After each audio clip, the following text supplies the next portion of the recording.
अब मैं चर्चा की शुरुआत कर लेती हूँ जयराम विप्लव जी आपसे। भ्रष्टाचार के खिलाफ बीजेपी की ये जो लड़ाई शुरू हुई है, जयराम विप्लव जी, गुजरात चुनाव में कितना फायदा आपको दिलवाएगी? विपनेश जी, मुझे लगता है कि ये लड़ाई आज 2014 2022 में तो शुरू नहीं हुई है। ये लड़ाई तो 2014 से जारी है। जब प्रधानमंत्री जी ने शपथ लिया, उन्होंने स्पष्ट कहा, न खाऊंगा न खाने दूंगा। 8 सालों में करके भी दिखाया।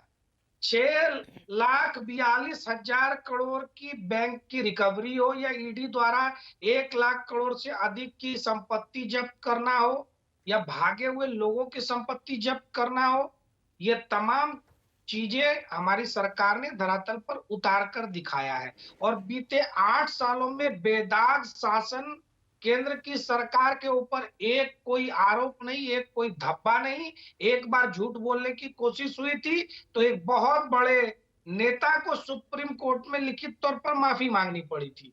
तो ईमानदारी के साथ सरकार चलाना और भ्रष्टाचारियों के ऊपर कार्रवाई करके जनता का पैसा जनता तक पहुंचाना, ये उद्देश्य पिछले 8 वर्षों में दिखाई पड़ा है। इसलिए जब मोदी जी बोलते हैं तो वो कोई चुनावी घोषणा के लिए, चुनाव के फायदे के लिए नहीं, वो राष्ट्र को आगे ले जाने के लिए होता है। और मोदी जी तो 100 दफा कह चुके हैं कि चुनावी नफा नुकसान में पड़कर हम निर्णय नहीं करते। हम देश को आगे बढ़ाने के लिए, देश को मजबूत बनाने के लिए हम नींव डाल रहे हैं और वो नींव अब तेजी से मजबूत होता दिखाई पड़ रहा है।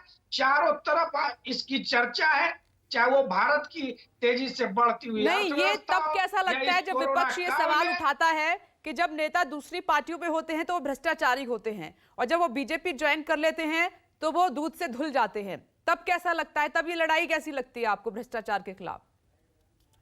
भ्रष्टाचार के खिलाफ तो पूरी लड़ाई जारी है ना। और लड़ाई में चाहे कोई भी हो, मैंने तो कहा ना आपको कि इनके पास देखिए दो मुद्दे, चूंकि इनके ऊपर आरोप है, इनके नेता बेल पर चल रहे हैं, कोई जेल में है, तो ये पहले काम तो करते हैं कि एजेंसियों को बदनाम करो। दूसरा काम करते हैं कि सरकार के ऊपर राजनीतिक षड्यंत्र का आरोप लगा दो। और तीसरा ये काम करते हैं कि अगर कोई भाजपा में आ गया तो दूध का धुला हो गया। अच्छा, एक बात बताइए, कल तक जब वो आपकी पार्टी में थे और आप जान रहे थे कि वो भ्रष्टाचारी है, आपने उनको क्यों नहीं निकाला था? अगर वो भ्रष्टाचारी थे तो विपक्ष की पार्टियां उनको क्यों नहीं निकाली थी? और तभी उनके ऊपर भ्रष्टाचार की चर्चा क्यों लेकर आते जब वो भाजपा ज्वाइन कर ले या भाजपा से जुड़ जाए? तो इनका दोहरा चरित्र स्पष्ट है। मोदी जी भ्रष्टाचार के खिलाफ इस लड़ाई को पूरी तरीके से अंजाम तक ले जाते हैं।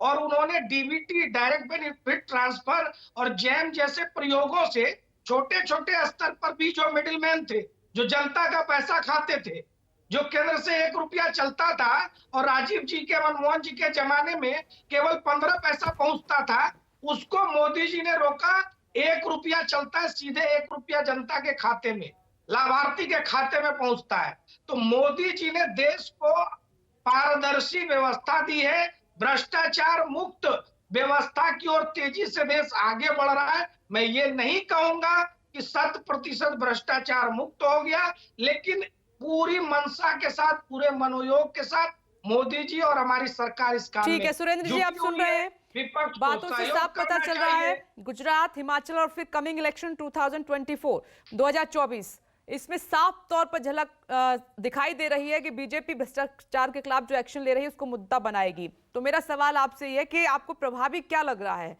ये एक्शन या रिलैक्सेशन जो फ्रीबीज के वादे हो रहे हैं, किस पर जनता ज्यादा ध्यान देगी? विपनेश जी, पहले तो आपको, आपके चैनल को, आपके दर्शकों को, सभी को दीपावली की बहुत बहुत शुभकामनाएं, हमारे साथी पैनलिस्टों और पत्रकार मित्रों को भी। और दूसरी बात, जो अभी अब मैं बड़ी देर से बहस सुन रहा था, सारी चीजें देख रहा था, एक शेर याद आ गया मोदी जी के ऊपर, इकबाल का है, थोड़ा सा मैं उसको तरमीम कर रहा हूं। कहते हैं, मोदी जी बड़े मनमोहक हैं, मन बातों से मोह लेते हैं, गुफ्तार के गाजी बन तो गए, किरदार के गाजी बन न सके। पिछले 10 साल से भारतीय जनता पार्टी के नेताओं के द्वारा भ्रष्टाचार पर जबानी प्रहार किया जा रहा है। पिछले 10 साल से भारतीय जनता पार्टी के नेताओं के द्वारा फ्री बीज पर जबानी प्रहार किया जा रहा है। और जितना जबानी प्रहार किया जा रहा था, अगर उसको कार्यान्वित किया जाता तो निश्चित तौर पर आज की डेट में भ्रष्टाचार मुक्त व्यवस्था हो जाती। कर्नाटक की इनकी सरकार मिस्टर 40% की, मध्य प्रदेश की व्यापम की सरकार इनकी मिस्टर 40% की। तो भ्रष्टाचार के तो ये एक अनेक पैमाने करते हैं, और भ्रष्टाचार एक तरीके का नहीं, भ्रष्टाचार आर्थिक भी है, भ्रष्टाचार सामाजिक भी है। जब आप सामाजिक सौहार्द बिगाड़ते हैं तब यह सबसे बड़ा भ्रष्टाचार होता है। जब आप आर्थिक असमानता करते हैं, 80 करोड़ लोगों को गरीबी रेखा के नीचे ले जाकर के राशन देते हैं और देश के 2 या 4 उद्योगपतियों को दुनिया की सबसे अमीरों की लाइन में लाते हैं, इससे बड़ा भ्रष्टाचार कोई नहीं हो सकता। क्यों? क्योंकि वहां पर सरकार उनका सहयोग करती है बड़े लोगों को और बड़ा बनने में, उनको और पैसा कमाने में। जनता की गाढ़ी कमाई को रख करके बैंक में उनको जब पैसा दिया जाता है और वो जब पैसा एनपीए होता है तो वो भ्रष्टाचार का एक पराकाष्ठा है। जब प्रधानमंत्री स्वयं जाकर के श्रीलंका में पावर प्रोजेक्ट को लेकर के क्या नाम सिफारिश करते हैं कि साहब एक आदमी को आप पावर प्रोजेक्ट दे दीजिए, ये भ्रष्टाचार की पराकाष्ठा है। एक पुलिस का सिपाही अगर भ्रष्टाचार करे तो ज्यादा दिक्कत नहीं होती, लेकिन अगर एक देश का एक इतने बड़े उस पर सिफारिश भी करे तो भ्रष्टाचार की पराकाष्ठा है। इस सब चीजों को देख करके अगर आपको ध्यान होगा, अमीर और गरीब के बीच की खाई बढ़ रही, आप बेरोजगारी बढ़ रही, आर्थिक असमानता बढ़ रही, महंगाई बढ़ रही। अब इसको अगर आप नहीं रोक पाने में कामयाब है तो निश्चित तौर पर सबसे बड़े भ्रष्टाचारी अगर कोई है तो वो आदरणीय नरेंद्र मोदी जी हैं, क्योंकि इनके शासन में महंगाई बेलगाम, बेरोजगारी बेलगाम और कहीं ना कहीं गरीब और अमीर की असमानता बेलगाम, जिसके विरोध में सुरेंद्र जी काट क्या है? वो चुनाव में जा रही है बीजेपी, वो तो गिना रही है कि जो सीबीआई, ईडी इन पर आपने सवाल उठाए वो खाली हाथ नहीं लौटी है, बकायदा गिरफ्तारियां भी हुई हैं। मुद्दा बनाए तो इस कांग्रेस के पास काट क्या है इस एक्शन की? कांग्रेस के पास जनता काट है। आप एक चीज जान लीजिए, अगर आप ये समझ रहे हैं कि भारतीय जनता पार्टी की सरकार जनता चुनती है, आज की डेट में भारतीय जनता पार्टी पर भरोसा रहा 2014 में, 2017 में, 2019 में। धीरे धीरे अब जनता सारी की सारी समझ रही है कि कितने बड़े भ्रष्टाचारी हैं, कितने बड़े कदाचारी हैं। आज तक इन लोगों ने जितनी बातें कही कोई पूरी नहीं की। देश को, अर्थव्यवस्था को पूरा नीचे गिराने में इनकी सारी भूमिका हो गई। सारे के सारे देश में बेरोजगारी अत्यंत उच्च दर पर हो गई। तो हम तो ये सारे मुद्दे, आर्थिक असमानता हो, बेरोजगारी हो, महंगाई हो, जनता के बीच में लेकर के जा रहे हैं और इनके जो सांप्रदायिक भ्रष्टाचार की, आर्थिक भ्रष्टाचार की पोल खोलने की कोशिश कर रहे हैं। आप कर्नाटक में देखिए, कर्नाटक की पूरी सरकार को कहा जा रहा है कि ये मिस्टर 40% की सरकार है।